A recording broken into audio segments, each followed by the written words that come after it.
Welcome back, everyone, to the Smite Pro League. I hope you grabbed your drinks, your snacks, anything you might need, because now we're going into another interesting set. The Knights going up against Sanguine and Mifflin. This one's looking pretty tasty. I'm excited to see it. Recently, the Knights have hit their stride. They've been really finding their identity as an early game oppression-based team, and Sanguine has stumbled a little bit as the season goes on, but still looking absolutely dominant at the top. I think now that the Knights are really starting to establish themselves, we're in for a good set. Well, we have one of the most desired women in all of mythology coming in for this one. Let's go ahead and kick it down to game number one. Is a team that can snowball games, but just hasn't done it frequently enough up until this point to make teams have to respect that piece of these. Well, here's that duo lane gank you were looking for, and Neilma takes too much damage too quickly. Zapman still has the leap to get out of there, but your first blood coming courtesy of Panatom on the left-hand side, gifting that over to Netroid. He wants a fight, sends Panatom running a bit, and they'll take these Harpies, but Yarkor, Wrong-You all rotating over, Shinto as well. They might not get away with this free as Sonic Boom does cut through Neil Ma. That's enough for Cubo Fred to turn around. Neil drops the Scarab's Blessing on himself, but he's still in a tough spot. Shinto catches him, and his damage proves to be too much. 2 early game kills, but both onto the Khepri. But they'll head towards this Gold Fury anyway. Yarkor tries to zone Neil Ma out. They're dropping the Dharmic Pillars. Sanguine want to try and find something, and Sanguine are able to grab the Gold Fury, but now Cubo Fred in the backline has that destruction popped already, but doesn't get much. So they drop the Scarab's Blessing, giving Cubo Fred that second life, but Yarkor is patient, waits it out perfectly, and catches Cubo Fred right when the Scarab's Blessing drops off. Pretty standard against Mercury these days. Just having as many of those as you can is never bad. Wrong-You, I think, with a miscalculation there, suddenly ended up surrounded by Cubo Fred and Neilma on the squad, and that's all they need, the only crack that needs to show for the Knights to start heading over towards the Fire Giant. Cubo Fred takes a ton of damage early, has to fall back, Panatom tries to grab him, but can't get there. So the Knights now, I think, have to reconsider if they want this FG at all. Neilma takes some poke, gets a good abduct though, and Yarkor is stuck in range for plenty of damage coming out from the back line. So let's keep on running as Cubo Fred dives in and gets the double right away. Panatom and Shinto 2 stacked up. And now the Knights can feel pretty comfortable about the FG. Sure has been, man. Has that stone-cutting sword finish now, so there is no one who wouldn't yield to several autos from that Kali at this point, man. No one left on the map wants to have to deal with it.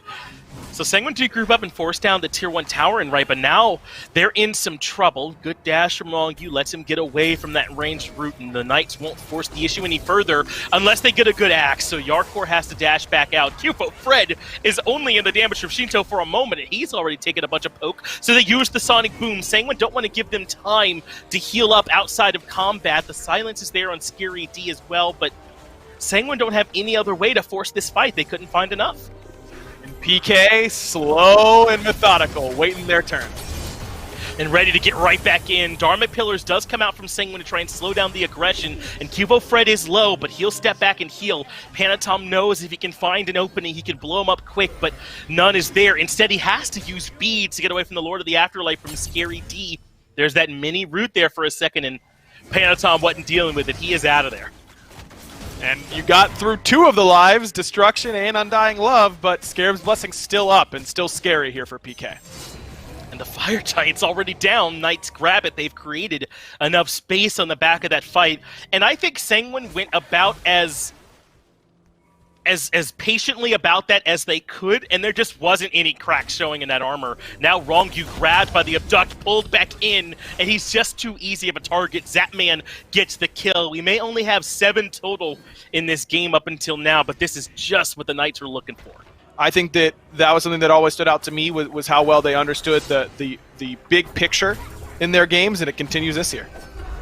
That's great work from Neil. He's basically stripped Shinto of all his safety at this point. Scary D tries to capitalize but can't. But what's this? The key piece of the death ball, the key cog, has now fallen all on its own. Panatom finds nothing with that Sonic Boom, but with Cubo Fred dead, Sanguine are ready to step on the gas. The Dharmic Pillars isolate Scary D. He's been slowed. The Silence Man, he had no options. They force out the Scarab's Blessing from him early, but the Knights are out of there. But this is all so perfectly timed. Now Sanguine have the numbers advantage right when the FG is about to spawn.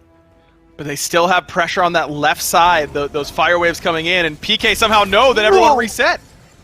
That's so much damage. Netroid's in trouble now. Is able to find some refuge in this alcove, but it's only a moment of time he's buying. Netroid falls the second the Aegis goes down, and that's it for all their advantage. Panatom had to go back to defend that left side wave, and now the Knights can start up the FG relatively easily. Sanguine are on their way in to try and contest it at this point, but Neoma can be the zone. Paul steps off at 2. They'll take the fight here instead. Yarkor will be that frontline member for them. He's done a good job so far. But the Knights certainly want more action here. They recognize how low Rongyu is and continue to step forward. A 3-man stun, though, is pretty big. Sanguine do find the answer back with the Dharmic Pillars, and Panatom crushing Zatman.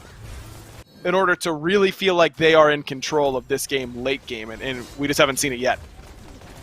Another aggressive Dharmic Pillars from Rongyu. Yarkor drops the dazzling offensive. Panatom's made it to the back, and Zatman does fall early on. Cubo Fred in trouble too! Netroid gets the knockup and the kill. That is huge for the Order side team to have found a way to turn this game around in the late game off another big ultimate from Rongyu. This Sanguine squad, I don't understand how I don't have more faith in them at this point to find a way to get it done.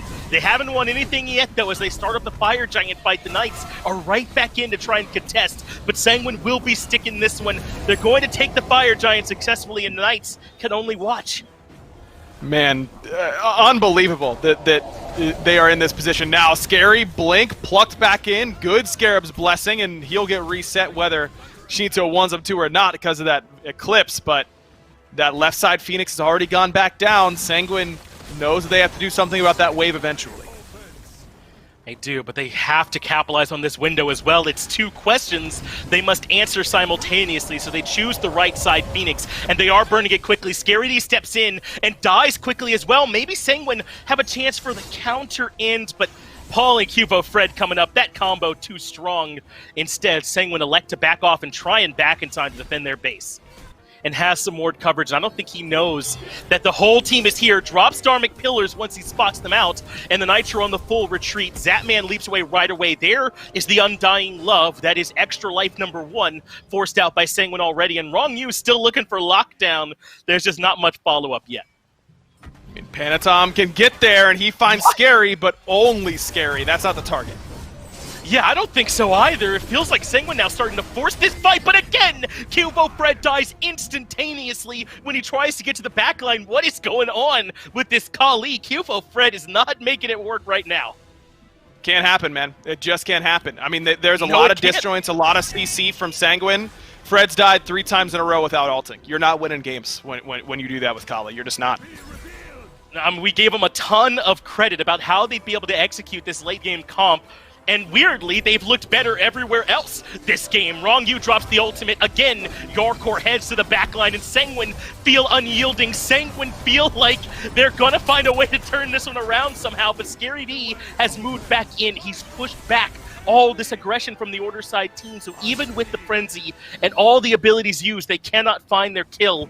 I know the execution hasn't been there, but this is still an uphill battle for Sanguine, right? Now that the fight is fully reset, there's no beads and shell for Paul, but this still isn't easy. They pop the Frenzy, they want the Fire Giant, Sanguine able to grab it, Scary D thrown back into the CC chain, takes tons of damage, but what about Yarkor? Sonic Boom hits on the Cubo Fred, but he's able to keep right on going. They've got him silenced, but they drop the Scarab's Blessing on him too. Anything to keep this late game Kali alive as Rongyu falls as well, but Panatom gets to the backline, gets Cubo, makes the double kill as he finds Zatman as well. Scary D falls as Panatom gets the late game triple, and Sanguine will not be going home this easy. Panatom might be finding himself a quadra kill right here, and Sanguine are going to pull this game back from the brink and beat Pittsburgh Knights. Than a game that I thought might just be wrapped up. A great performance from them. Panatom just has an incredible game on this Mercury. It is really the other late game hyper carry assassin that's in the meta right now. There was a lot of pressure on him to outperform Fred in the late game, and boy, was it not even close in terms of who had the bigger impact. And I want to give a ton of credit to my man Rongyu as well. I think he played this Ganesh about as well as you could ask for in the late game, man. What a huge win for the Sanguine boys here in game number 1, perhaps. Well, I can't tell what Bellini is barking about. Maybe she doesn't like the Susano here for Sanguine. Maybe they love it. I can't tell. We'll figure that one out as we go down to game number 2. Right, basically a slow on his one is about what he offers for CC, but Panatom is happy to take up the mantle. Netroid gets first blood for Sanguine as there is an early gank onto this pushed up duo lane. Plenty of pre-level 5 gank potential, and obviously once the Typhoon is there and he gets to the late game, he's hard to beat, but Cubo Fred wants some revenge. Fear no evil following with the Sacred Monkey bounce, and oh no, Cubo Fred's rough game 1 continues into game 2. A little bit of a ball drop in game 1, really, I think would be fair to say, and maybe feeling like he needs to make a bit of a hero play in game 2 on the back of it. Now it's Panatom trying to force some gank action to happen. They look for the CC chain. Zatman with the turnaround axe almost saves his life. He must have absolutely not had the leap at that point, but it just wasn't enough. That's the 3rd kill now for Sanguine in this early game. As Yarkor could be getting ganked over here, but I think he's back to his tower in time. Cuvo will potentially look for blue instead.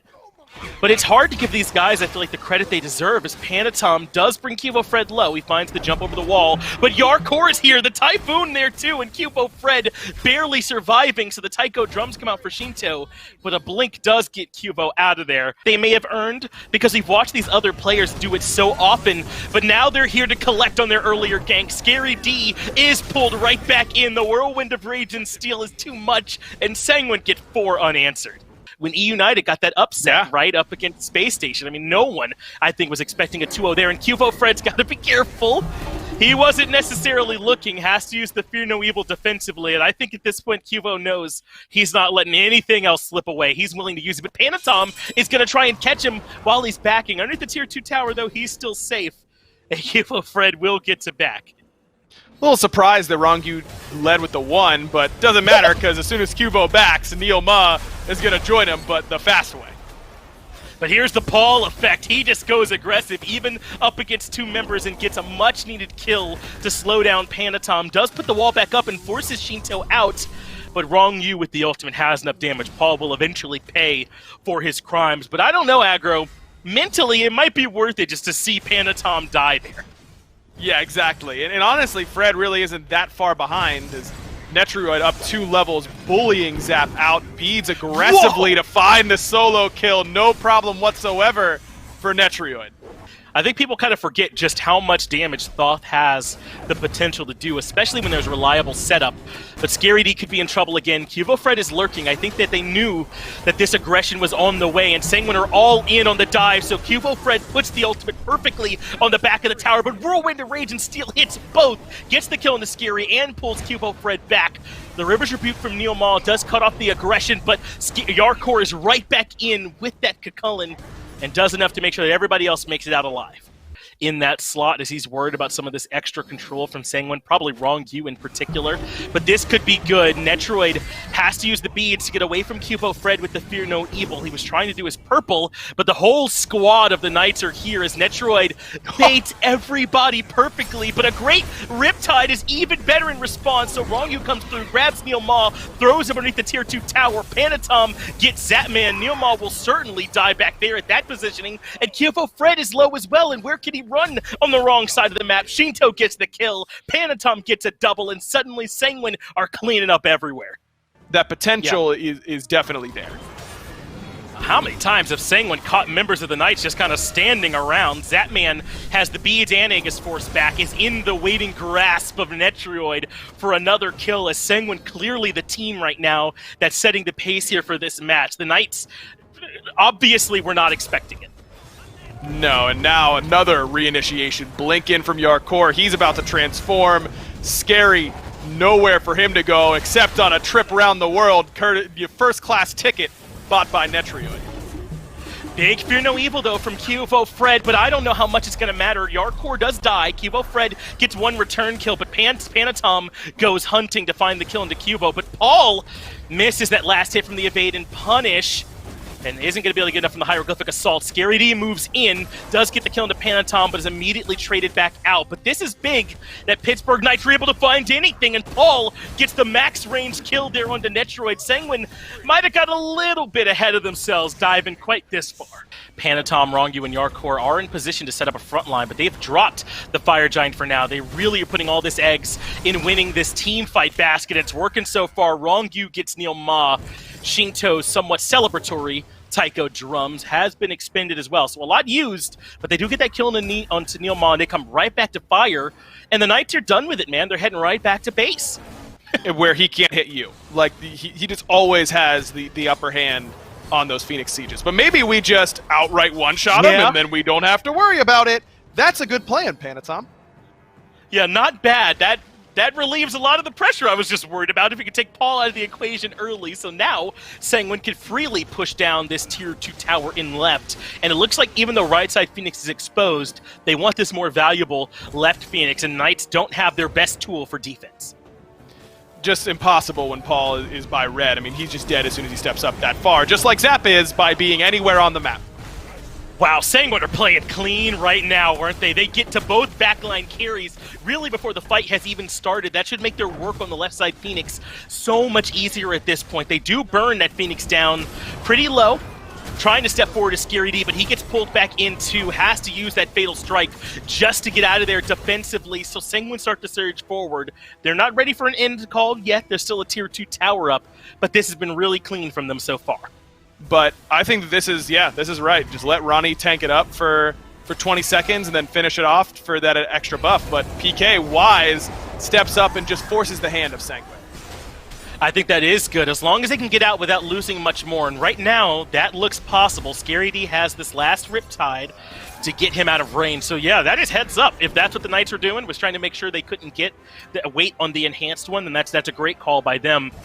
Wrong Yu does find beads with his ultimate, but not much else. Shinto has to use the Thunder Crash to get away from the River's Rebuke, but there are minions already pouring in and starting to smack this Titan. Sanguine, though, still in position to start regrouping and resieging the right side Phoenix. It's low, still hasn't fallen. Cubo Fred's Fear No Evil does hit just about everyone. Shinto makes it out of there, but Cubo Fred continues the chase and gets the kill. Yarkor, though, shuts down Zapman. Cubo Fred falls as well. The right side Phoenix is down, and this fight pretty heavily starting to favor Sanguine. Scary D just got done with his wild ride, his trip through Muspelheim. I forget exactly all the realms that they send him through, but I know where he's ending, and that's going to be the grave. Sanguine now, with the 4v2 advantage, should be able to just take the Titan. Yeah, this one, I mean, it isn't that often that Sanguine just steamrolls early, but when they do it well. They ride that momentum well, and this was a good example of just that. Paul's going to make some plays, but ultimately Sanguine has been in control of this game from minute 3, 4, 5, somewhere in there. Yeah. It was kind of easy going.